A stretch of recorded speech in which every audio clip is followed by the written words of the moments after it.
Début réussi pour Kylian Mbappé, contributeur pour la 6e Supercoupe record du Real Madrid.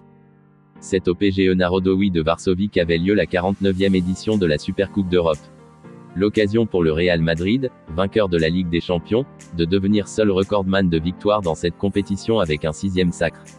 Mais l'Atalanta, équipe surprise de la saison passée et lauréate de la Ligue Europa, voulait continuer à jouer son rôle de trouble-fête.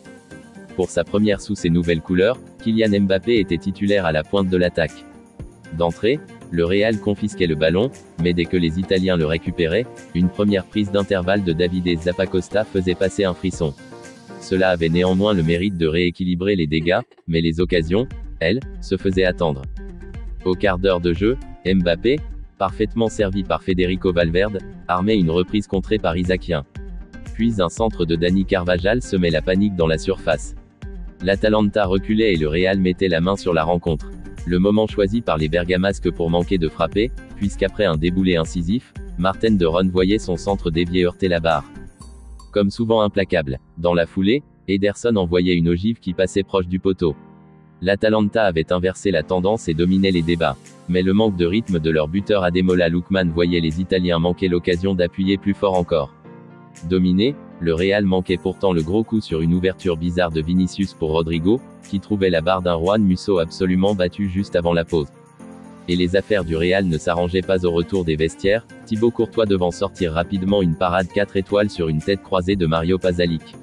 Les Madrilènes reculaient dangereusement, alors la paire Vinicius, Mbappé tentait de sonner la charge, mais c'est peu avant l'heure de jeu que le Real exploitait une relance approximative de Musso, Vinicius faisant la différence sur la gauche pour offrir un but tout cuit à Valverde, ravi de l'aubaine.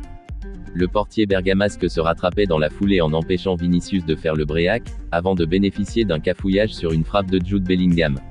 Mais le Real avait cette fois mis la main sur le match, et n'allait pas tarder à plier le suspense quand Kylian Mbappé doublait l'appel et se voyait servi par Bellingham pour envoyer une frappe en lucarne et soigner ses débuts.